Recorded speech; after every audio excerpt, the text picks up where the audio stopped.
இயேசுவில் என் அன்பு சகோதர சகோதரிகளே, ஆண்டவர் நாமத்திற்கு சோத்திரம். தினம் ஒரு ஜப வழியாக பேசிக்கொண்டிருப்பது உங்கள் அன்பு சகோதரன் பிரபு. எப்படிங்க இருக்கீங்க? இன்றைய நாள் எப்படிங்க போச்சு? உங்களுக்கு மகிழ்ச்சியாக இருந்தீங்களா? எப்பவுமே சந்தோஷமா இருங்க. நம் ஆண்டவராகிய இயேசு கிறிஸ்து நம் ஜபங்களையெல்லாம் கேட்டு நம் அனைவரையும் ஆசீர்வதிக்க போறாரு. நம் இல்லங்களுக்கு வரப்போறாரு. மகளே மகனே கலங்காத, மனமுடைஞ்சி போகாத, நான் இருக்கேன், உன் கூட தான் இருக்கேன், தைரியமா இருன்னு சொல்றது யாருங்க? நம்ம ஏசப்பா. ஆம் என் அன்பு சகோதர சகோதரிகளே, இன்றைய நாளில் அழகான வேத வார்த்தையை நம்ம வாசிச்சுட்டு ஜபத்திற்குள்ளாக பயணிக்க போறோங்க.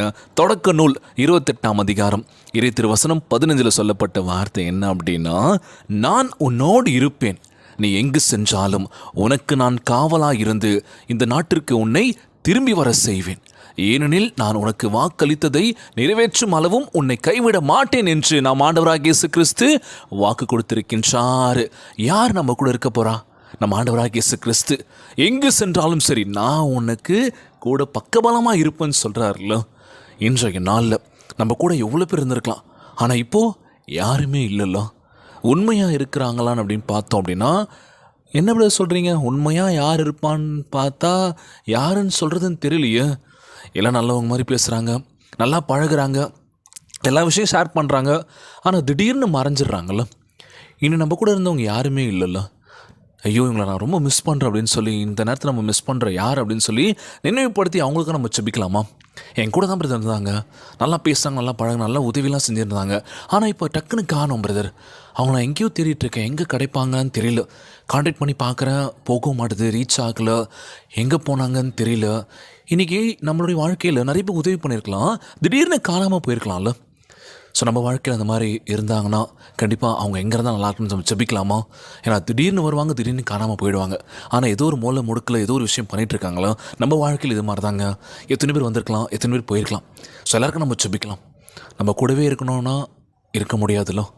நம்ம மட்டும்தான் நம்ம வாழ்க்கைக்கு, நம்ம உழைச்சா மட்டும்தான், நம்ம பண்ணுற விஷயங்கள் நமக்கு மட்டும்தான் தெரியும், யாருக்கும் தெரியாதுல்ல. ஸோ நல்லது பண்ணுங்கள். நிச்சயமாக நம்ம வாழ்க்கையில் எல்லாமே நல்லதாங்க நடக்கும். யாருக்கும் நம்ம கெடுதல் நினைக்க போகிறதில்ல, அம்மாவா இல்லையா? ஆனால் நம்ம வாழ்க்கையில் மட்டும் ஏன் கெடுதல் நடக்குதுன்னு தெரியலல்ல. நம்ம வாழ்க்கை மட்டும் ஏன் இப்படி போயிட்டுருக்குன்னு புரியலல்ல. ஒரே குழப்பமாக இருக்கலாம். நீங்கள் எங்கே சென்றாலும் சரி, நம்ம ஆண்டவராகிய இயேசு கிறிஸ்து அவருடைய ஆசீர்வாதமும் சரி, அவருடைய பக்கபலமான துணையும் நம்ம கூட இருக்க போதுங்க. சோர்ந்து போகாதீங்க. தினந்தோறும் வேதத்தை வாசியுங்கள். அதுதாங்க நமக்கு எப்போவுமே ஒரு ஆறுதலையும் மன ஒரு திருப்தியை கொடுக்கும் அப்படின்னு சொல்லுவாங்களாம். உயிருள்ள வார்த்தை நம்மளுடைய பைபிள். தினந்தோறும் படிங்க, தினந்தோறும் டைம் ஸ்பெண்ட் பண்ணுங்கள் ஆண்டவருக்காக. அவர்கிட்ட பேசுங்க. அவரோட நம்ம ஜெபிக்கின்ற ஒவ்வொரு வேலையிலும் சரி, நம்ம அவர் கூடவே இருக்கிற மாதிரி ஒரு ஃபீல் கண்டிப்பாக இருக்குங்க. ஒவ்வொரு நாள் ஜெபத்தையும் நம்ம ஆண்டவராகிய இயேசு கிறிஸ்து கேட்டுட்ருக்காரு. நிச்சயமாக நமக்கு பதிலளிப்பார். மகளே மகனே கலங்காத, உற்சாகமார் அப்படின்னு சொல்லிட்டு இருக்காங்களாம். அது மட்டும் இல்லாமல் ஒவ்வொரு ஊர்லேயும் சரி, ஒவ்வொரு இடத்துலையும் சரி, ஒவ்வொரு பிரச்சனைகள் நடந்துகிட்ருக்கு. ஒரு பக்கம் விபத்துகள் நடந்துகிட்ருக்கு, ஒரு பக்கம் மணிப்பூரில் பிரச்சனைகள் உருவாயிட்டுருக்குன்னு சொல்லி நம்ம பார்த்துட்ருக்கோம். எவ்வளோ பிரச்சனைகள் நம்மளை சுற்றி நடந்துகிட்ருக்குல்ல. ஸோ எந்த பிரச்சனையும் இல்லாமல் பார்த்துக்கோங்க ஏசப்பான்னு சொல்லி கேட்கலாமா? ஒவ்வொரு மக்களுக்காக நம்ம ஜெபிக்கலாமா? அவங்களோட தேவைகளை நிறைவேற்றுன்னு சொல்லி கேட்கலாமா ஏசப்பா கிட்ட? கண்டிப்பாக நம்ம ஆண்டவராகிய இயேசு கிறிஸ்து நம்மளை ஒருபோதும் கைவிட மாட்டாருங்க. அவர் கொடுத்த வேத வார்த்தை என்ன அப்படின்னா, நான் உன்னை விட்டு விலகுவதும் இல்லை, உன்னை கைவிடுவதும் இல்லை என்று வாக்கு கொடுத்திருக்கின்றார். அதனால் சோர்ந்து போகாதீங்க. இன்றைய நாள் ஜெபம் எவ்வளோ முக்கியம் தெரியுமா வாழ்க்கைக்கு? எந்த அளவுக்கு நம்ம ஜெபிக்கிறோமோ அந்த அளவுக்கு ஆண்டவர்கிட்ட நம்ம நெருங்க முடியும் அப்படின்னு சொல்கிற அளவுக்கு நம்ம ஜெபிக்க போகிறோம். ஜெபத்தின் வாயிலாக நம்ம ஆண்டவர்கிட்ட சேரணும் அப்படின்னா என்ன பண்ணணும்? தினந்தோறும் ஜெபிக்கணும். அவருடைய சத்தத்தை நம்ம கேட்கணும்ல.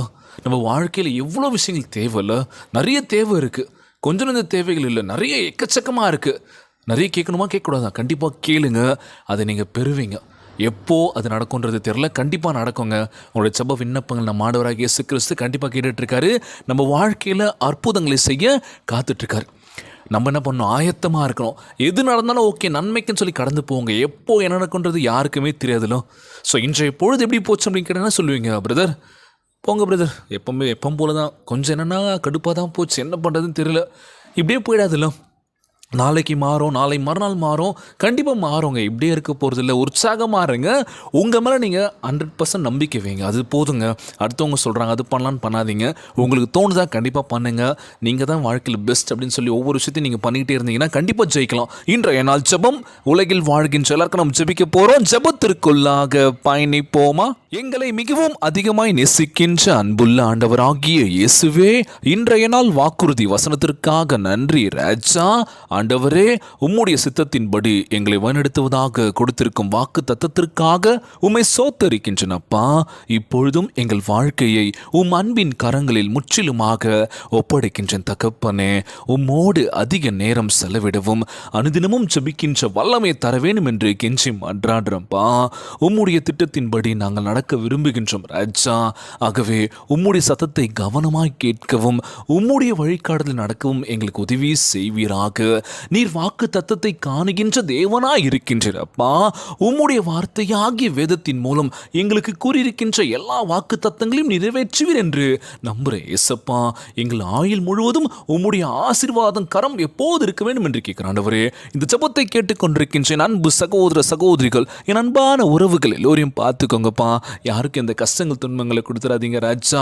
நோய் நொடியினால் அவதிப்பட்டு கொண்டிருக்கின்ற ஒவ்வொரு சகோதர சகோதரிகளை உமது கரங்களால் தொட்ட நோயில் அகற்றி போடுவீராக. உம்மால் கூடாத காரியம் ஒன்றுமில்லை ஆண்டவரே.